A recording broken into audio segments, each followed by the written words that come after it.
Excuse me, what's happening back here? You ain't heard? This is a little trouble with the plane. You do know, Mr. O'Neill. You know very well.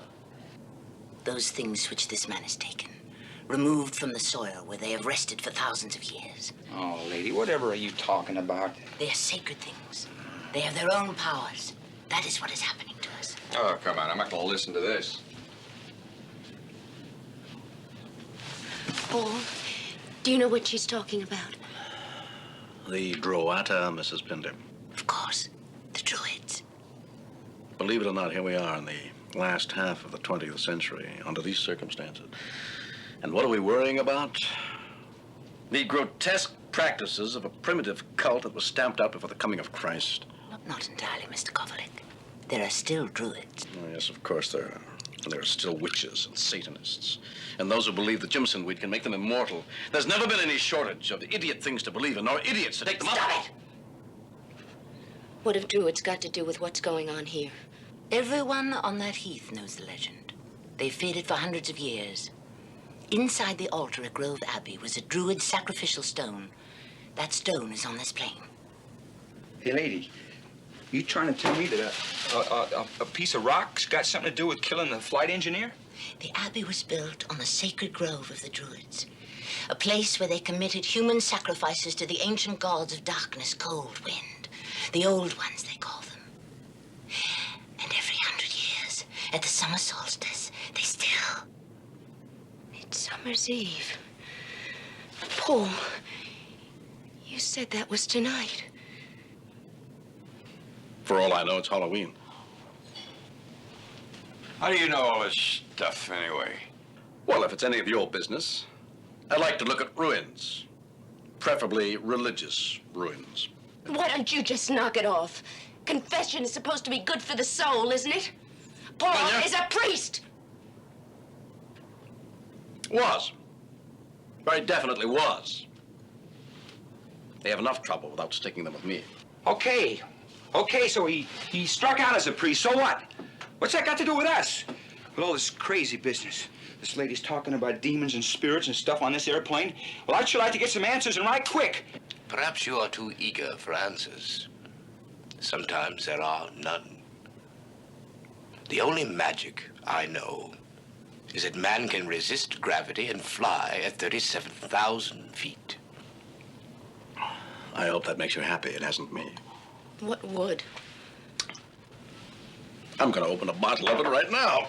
It might not make me happy, but it will amuse me to think of all of you back here worrying about your lives as though they were of some importance.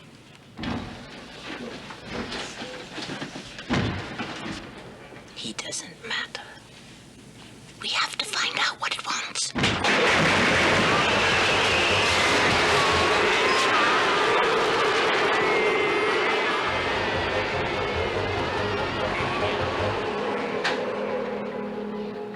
Now listen, whatever it is, it's back there. So let's get everybody up front away from it.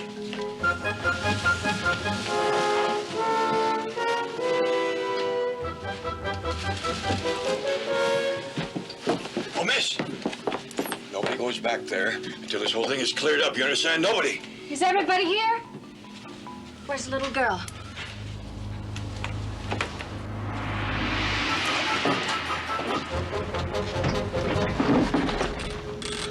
Come on, honey, we have to move. Come on.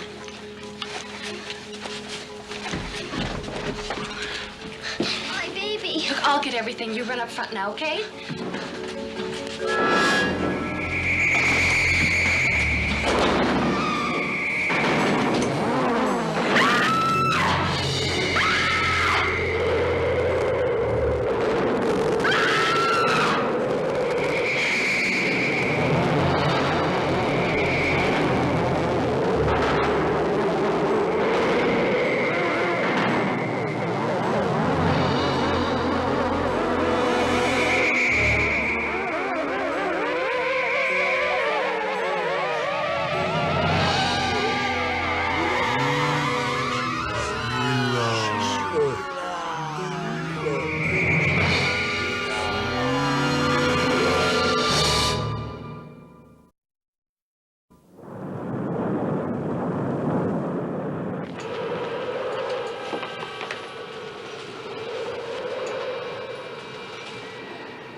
Watch your head.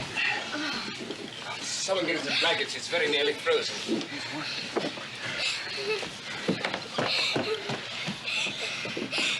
It's all right, sweetheart. It's all right. Come on over here with me. Come on. It's all right.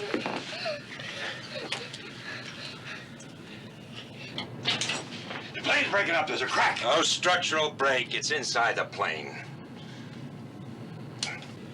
I understand we're stuck up here. You ought to demand your money back. I wish I could find something funny in all this. Stick around. Maybe you will. Are you beyond fear, or you just drunk? Both. But if I were you, I'd worry more about your fellow passengers than whatever it is you brought on board. Come on. Oh. Sheila? No! Sheila, what is it?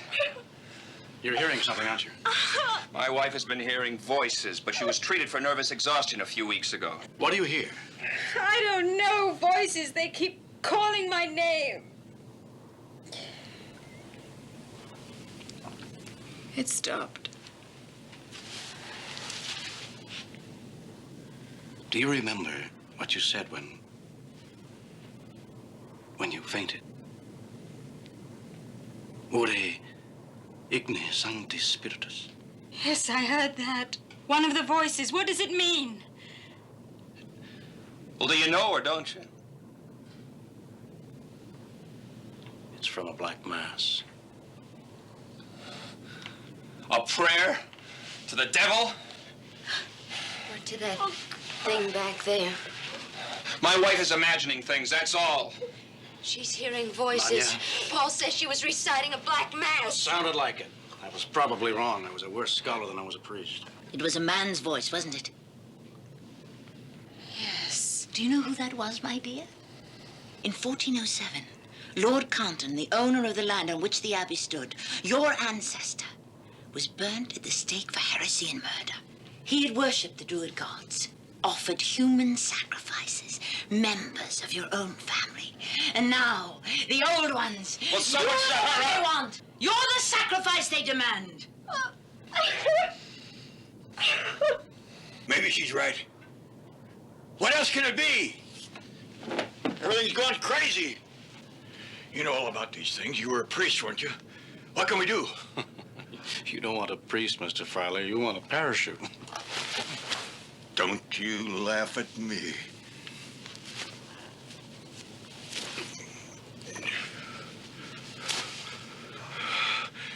You lousy drunk. What good are you anyway?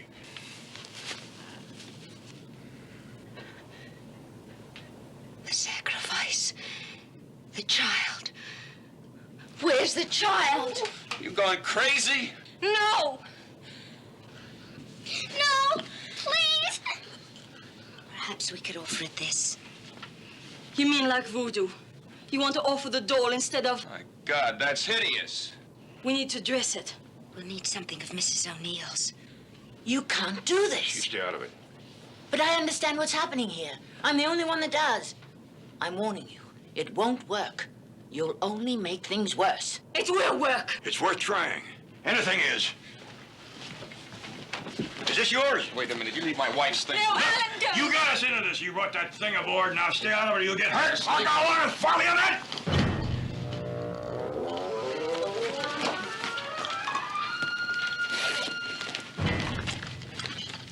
This will do.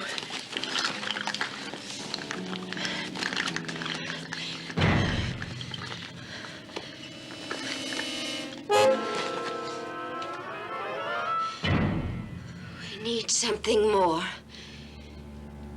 You know. Tell us! Or are you too good, too holy for this? Too holy. My dear Manya, you of all people should know better than that.